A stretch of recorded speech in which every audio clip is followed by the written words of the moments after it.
வணக்கம்.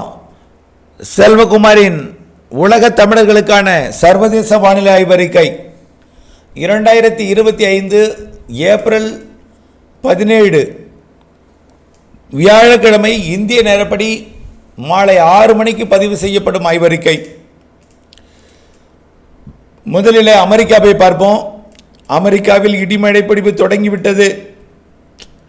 கனடா எல்லையில் ஒரு காற்று சுழற்சியும், மத்திய மாகாணங்களில் ஒரு காற்று சுழற்சியும் சால்ட் லேக் சிட்டியை ஒட்டி, அடுத்தபடியாக வலுவான நிகழ்வு கடும் இடி மழைப்பொழிவு, அதாவது லோவா சிட்டி மிசௌரி மாகாணத்தில் கடும் இடி மின்னல் கனமழை பொழிவு காற்றுடன் பொழிந்து வருகிறது. கிட்டத்தட்ட 3 மாகாணங்களை அடைத்துக் கொண்டு பொழிந்து கொண்டிருக்கூடிய இந்த இடி மின்னல் காற்றுடன் மழை தொடர்ந்து கிழக்கு நோக்கி நகர்ந்து வரக்கூடிய நாட்களிலே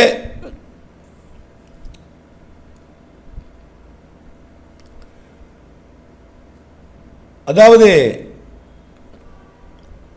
அட்லாண்டிக் பெருங்கடல் ஓரத்திற்கு,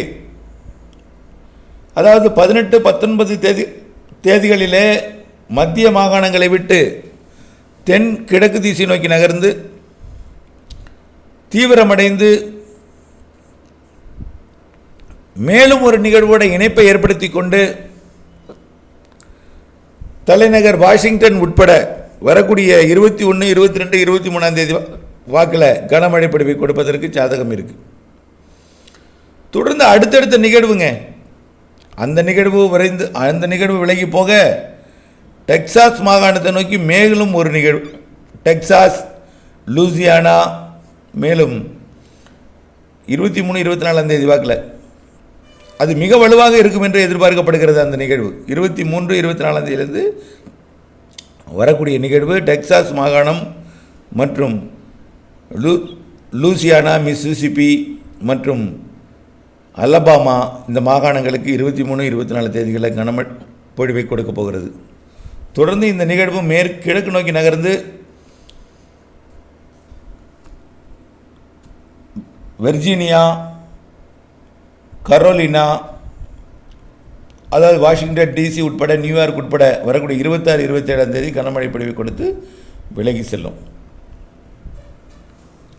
இது விலகினாலும் அடுத்தடுத்த நிகழ்வுகள் கனடா எல்லையிலிருந்து வந்து கொண்டு தான் இருக்கும். அங்கே இருக்கும்போது அது பனி புயல், பிறகு அது தாழ்வு புயலாக மாறி மழை புயலாக மாறி மழை நிகழ்வாக மாறி இருகாற்று இணைவின் காரணமாக இடி மின்னலுடன் கனமழை பொழிவை கொடுக்கிறது அமெரிக்காவிற்கு. அடுத்தபடியாக தென் அமெரிக்க நாடுகளில் இடி மின்னல் கடுமையாக ஒரு கண்ணை குருடாக்கும் மின்னல், காதை செவிடாக்கும் இடி. தென் அமெரிக்காவோட கொலம்பியா, ஈக்குவடர், வெனிசுலா, பெரு இந்த நாடுகள் எல்லாமே கடுமையான ஒரு இடி மின்னல் கனமழையை பெற்று வருகிறது.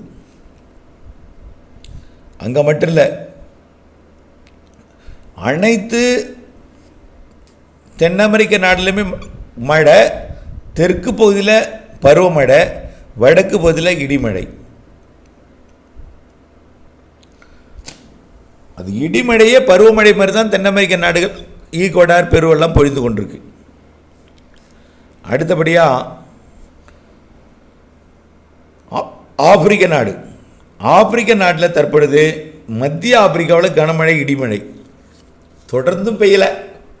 தென் அமெரிக்கா மாதிரியெல்லாம் ஒரு பெரிய மழை கிடையாது, அமெரிக்கா மாதிரியும் ஒரு பெரிய மழை கிடையாது. ஆப்பிரிக்காவை பொறுத்த வரைக்கும் இடிமழை பொழிவு ஒதுக்கி ஆங்காங்கே அவ்வப்பொழுது பொழிகிறது. ஆப்பிரிக்கா பொறுத்த வரைக்கும் தெற்கையும் கிடையாது மழை, வடக்கையும் கிடையாது. மத்திய ஆப்பிரிக்க பகுதியில் புகாண்டா, டான்சானியா, கென்யா மற்றும் ஜாம்பியா, மொசாம்பிக், இந்த பகுதியெல்லாம் நல்ல மழைப்பொழிவு காங்கோலாம். தொடர் மழைப்பொழிவும் கிடையாது, விட்டு விட்டு அவ்வப்பொழுது ஆங்காங்கே இடிமழைப்பொழிவை கொடுத்து வருகிறது. தெற்கே பருவமழையும் வடக்கே கோடை மழையும். அடுத்தபடியாக நிலநடுக்கோட்டை ஒட்டி உருவான காற்றழுத்த தாழ்வு பகுதி மண்டலமாகி அது மொரீசியஸ் ரியூனியன் பகுதிக்கு நெருக்கமாக வந்து மழைப்பொழிவு கொடுத்து செயலிழந்து போயிடும். இருந்தாலும் அதாவது காற்று பாதிப்பு இல்லாத மழைப்பொழிவை மொரீசியஸ் ரியூனியன் பகுதிக்கு கொடுக்குமே தவிர நிகழ்வு செயலிழந்துடும். இப்பொழுது அது தீவிரமடைந்து கொண்டிருக்கு. 21ஆம் தேதி 22ஆம் தேதி முற்றிலுமாக செயலிழக்கும். இதில் மழைப்பொழிவை மட்டும் கொடுக்கும். அடுத்தது ஆஸ்திரேலியா. ஆஸ்திரேலியாவோட வடக்கு பகுதியில் நிகழ்வு தாழ்வு நிலை மழை, கனமழை. ஆஸ்திரேலியாவோட தெற்கு பகுதியில், அதாவது வெஸ்டர்ன் ஆஸ்திரேலியாவோட தெற்கு பகுதியில் கனமழை பொழிவு. ஆஸ்திரேலியாவோட வடக்கு பகுதி பரவலாகவே மழை, கடற்கரை ஓரத்தில்.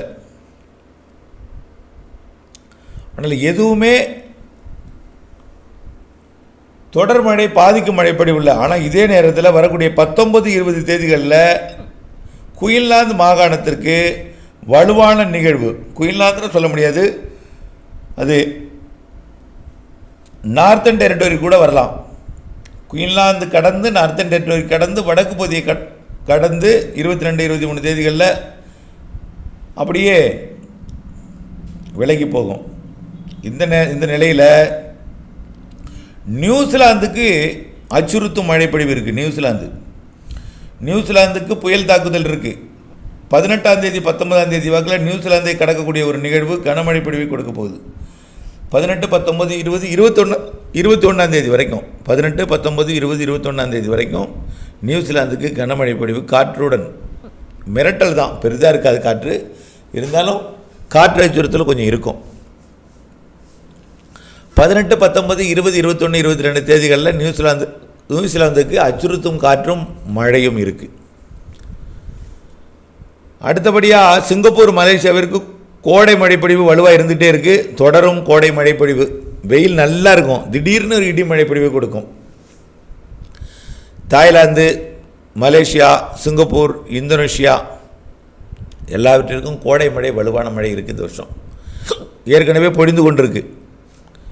மேற்கத்திய இடையூறு மழை இமயமலைக்கு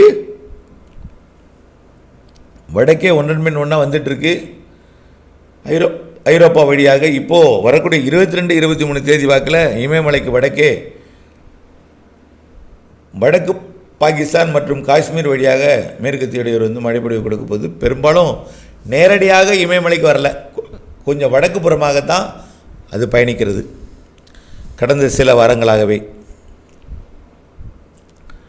ஆகவே தொடர்ந்து வானிலை ஆய்வு கூட இணைந்திருங்கள். வானிலை அப்டேட்ஸ் அறிந்து பயன்பெறுங்கள். நன்றி.